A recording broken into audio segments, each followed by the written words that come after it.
தமிழ்நாட்டின் தலையெழுத்தை மாற்றப் போகிற 3 எழுத்து மந்திரம்.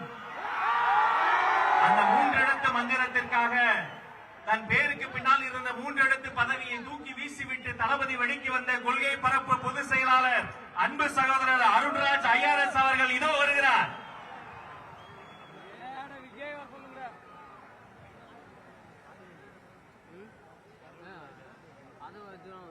பவானி யாரும் காவிரி யாரும் ஓடுற இந்த கொங்கு மண்டலத்தின் ஈரோடு மாவட்டத்திற்கு வருகை தந்திருக்கும் நம் வெற்றி தலைவர் ஜனநாயகன் அண்ணன் விஜய்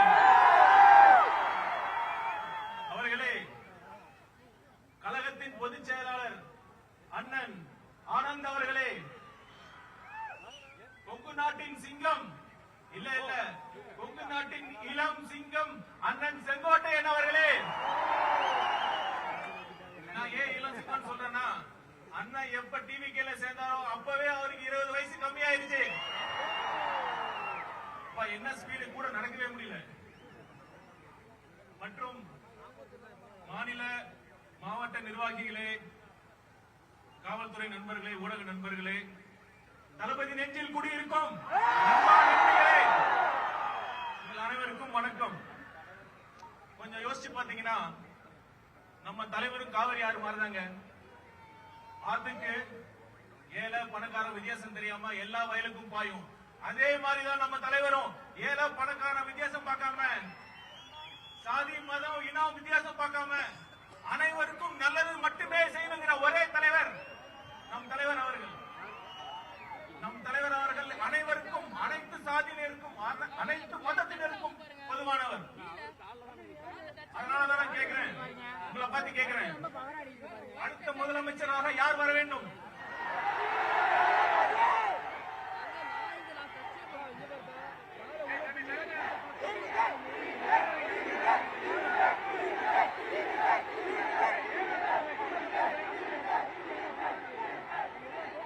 அதோட முக்கியமான கேள்வி, ஏன் நம் வெற்றி தலைவர் முதலமைச்சராக வர வேண்டும்? நம்ம தலைவர் எதுக்கு அரசியல் வந்தாரு? பணத்துக்காகவா, பதவிக்காகவா, இல்ல புகழுக்காகவா?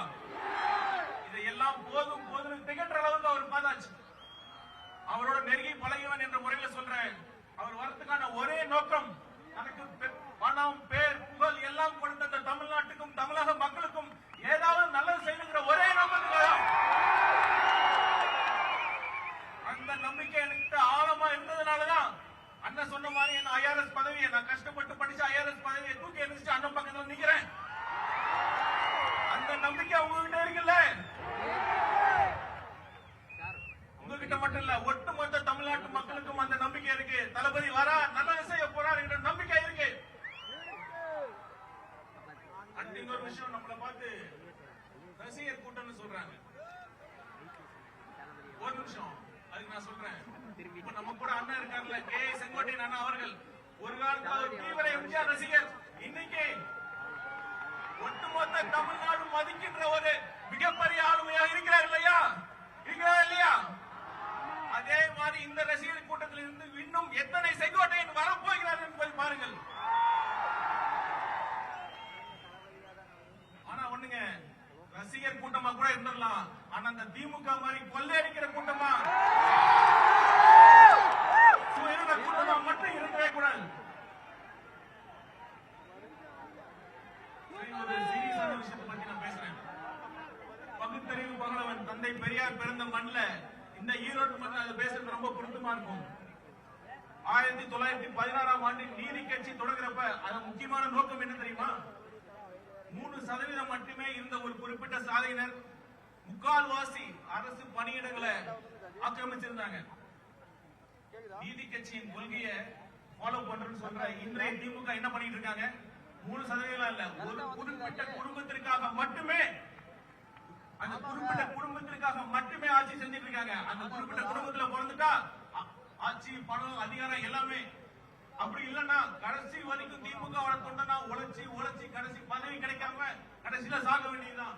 இதுதான் இன்றைய உண்மையான திமுக நிலைமை. திமுகவிற்கு குறிப்பா அந்த குடும்பத்திற்கு சமூக நீதியை பத்தி பேசுறது எந்த தகுதியுமே கிடையாது. அப்போ அப்புறம் இன்னொரு விஷயம், சிஎம் அவர்கள் நிறைய வாட்டி சொல்லியிருக்காரு, தப்பு பண்ணா நான் சர்வாதிகாரியா மாறிடுவேன்னு சொல்றாரு. ரொம்ப ஆச்சரியமா இருக்கு.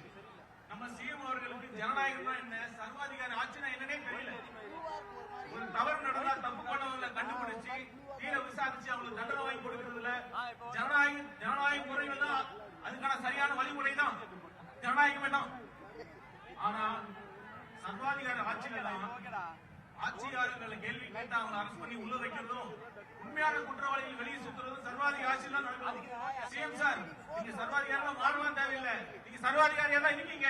தயவு செய்து முடிஞ்சா ஜனநாயகவாதியாக ஆக முயற்சி பண்ணுங்க. ஆட்சி நல்லா நடத்துறாங்களா இல்லையோ, இந்த விளம்பரத்துக்கு மட்டும் குறைச்சலே இல்லைங்க. இப்ப சமீபத்துல வெல்லும் தமிழ் பெண்கள் ஒரு விழா நடத்தினாங்க. அதுல ஒரு மூத்த பெண் போலீஸ் அதிகாரி வந்தாங்க. அவங்க யாருன்னு சிஎம் சாருக்கு தெரிஞ்சிருக்க வாய்ப்பு இல்லை, நான் சொல்றேன். Seema Agarwal IPS madam. அவங்க யார் தெரியுமா?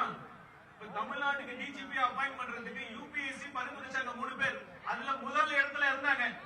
சிஎம் அவர்களே, நீங்க உண்மையாலுமே தமிழ்நாட்டு பெண்களை மதிக்கிறதா இருந்தா, அவங்க உண்மையாலுமே தமிழக பெண்கள் மீது உங்களுக்கு அக்கறையா இருந்தா, அந்த யூபிஎஸ்சி பரிந்துரைச்சு அந்த அதிகாரியை நீங்க அப்பாயிண்ட் பண்ணிருக்கணும்.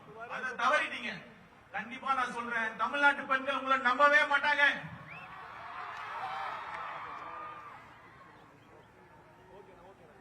இவ்வளவு மோசமான ஆட்சி பண்ணிட்டு தேர்தல் நேரத்துல மக்கள் வரி பணத்துல அந்த திட்டம் இந்த திட்டம்னு சொல்லி இப்ப ஸ்டாலின் அவர்கள் கொண்டு வந்துட்டு இருக்காங்க. இது எப்படி தெரியுமா இருக்கு? பள்ளிக்கூடத்துல பசங்க சரியா படிக்கலன்னா வாத்தியார் என்ன பண்ணுவாரு? சரியா படிக்கல, சரியா ஹோம்ஒர்க் பண்ணலன்னா வாத்தியார் என்ன பண்ணுவாரு? இம்போசிஷன் எழுத சொல்லுவாரு. அது மாதிரி 4.5 வருஷம் ஒழுங்கா ஆட்சி பண்ணாம கடைசி நேரத்துல அந்த திட்டம் இந்த திட்டம்னு சொல்லி சிஎம் ஸ்டாலின் அவர்கள் இம்போசிஷன் எழுதிட்டு இருக்கார். அந்த இம்போசிஷன் எழுத வச்ச வாதியா யார் தெரியல? நம்ம தலைவர். கொஞ்சம் பொறுமையா இருங்க. ஒரு நல்ல ஆட்சி எப்படி நடத்தணும்னு நம்ம தலைவர் அவர்கள் உங்களுக்கு எல்லாத்தையும் கிளாஸ் எடுக்க போறாரு. அப்பவாச்சும் பார்த்து கத்துக்கங்க. கடைசியா ஒண்ணு சொல்லிட்டோம், இவ்வளவு பேசிட்டோம். நம்ம பாஜக பத்தி பேசாம இருந்தா இப்படி இப்ப ஏதோ ஒரு பிரச்சனை பண்ணிட்டே இருக்காங்க. இப்ப சமீபத்துல மகாத்மா காந்தி தேசிய ஊரக வேலைவாய்ப்பு திட்டத்தோட பேரை மாத்தி பிபிஜி ராம் அப்படின்னு கொண்டு வராங்க. இத மாநிலத்தோட நிதி பகிர்வை குறைச்சிருக்காங்க. அதெல்லாம் கூட அடுத்த விஷயம். நான் கேக்குறேன், இப்ப இந்தியாவில் அனைத்து மொழிகள் பேசுற மக்கள் இருக்காங்க. எப்படி ஒரு ஹிந்தி பெயரை வைக்கிறீங்க? இதுக்கு முன்னாடிதான் ஐபிசி சிஆர்பிசி போன்ற சட்டங்களுக்கு சமஸ்கிருத பேரை வைக்கிறீங்க. தெளிவா ஒண்ணு புரிஞ்சுக்குங்க, இது ஒரு கூட்டு குடும்பம். அனைத்து மொழிகளுக்கும் முக்கியத்துவம் கொடுக்க வேண்டும். ஆங்கிலம் என்பது ஒரு இணைப்பு மொழி. அதை நீங்கள் புறக்கணிக்க கூடாது, புறக்கணிக்கவும் விட மாட்டோம். இறுதியா ஒன்னே மக்களை கேட்டுக்கிறேன். மக்கள் முடிவு பண்ணிட்டாங்க. மக்களை வச்சு கோடிக்கணக்கில் சம்பாதிக்கிற தலைவரா இல்ல மக்களுக்காக கோடிகளை விட்டு போன தலைவரா? யார் வேண்டும்? ஒரு குடும்பத்திற்காக ஆட்சி நடத்தும் தலைவரா இல்ல ஒட்டுமொத்த தமிழ்நாட்டு மக்களையும் தன் குடும்பமாக நினைக்கும் தலைவரா? ஆட்சி பண்றப்ப போட்டோ ஷூட் நடத்தி நடிக்கும் முதல்வரா இல்ல மக்களுக்காக சேவை செய்ய துடிக்கும் முதல்வரா என்பதை நீங்களே முடிவு பண்ணிக்கங்க. வீசும் புயலை வேலி போல யாராலையும் முடியாது. அது மாதிரி நம் தலைவர் ஜெயிப்பதை யாராலும் தடுக்க முடியாது. நன்றி, வணக்கம். தவிர்க்க முடியாத தம்ப்நெயில்ஸ், கலக்கலான கண்டென்ட்ஸ், சினிமாவும் சீரியஸ் பிரச்சனைகளும், பல வருடங்கள் இடைவெளிக்கு பிறகு இந்த படத்துல ஒரு கலகலப்பும் கைகலப்பும், போயிட்டே தான் இருக்காரே தவிர பிரேக்கே இல்லாமல் பிரேக்கிங் நியூஸ் சொல்லும் தந்தி டிவி ஆப். இன்ஸ்டா தலைமுறை வரை இறங்கி அடிக்கும் தந்தி டிவியின் டிஜிட்டல் எக்ஸ்க்ளூசிவ். அது தண்ணிக்குள்ள போகும்போது ஹேங் ஆயிடுச்சு. உங்களுக்கு விஜய் சார் எந்த அளவுக்கு ரொம்ப பிடிக்கும்? Of course, Malayalis are huge Vijay sir fans. ரெண்டு பேருமே ரொம்ப பிடிக்கும் எனக்கு. தந்தி டிவி ஆப்பை இலவசமா டவுன்லோட் செய்யுங்க. ஃபாலோ பண்ணுங்க, சப்ஸ்கிரைப் பண்ணுங்க, என்ஜாய் பண்ணுங்க.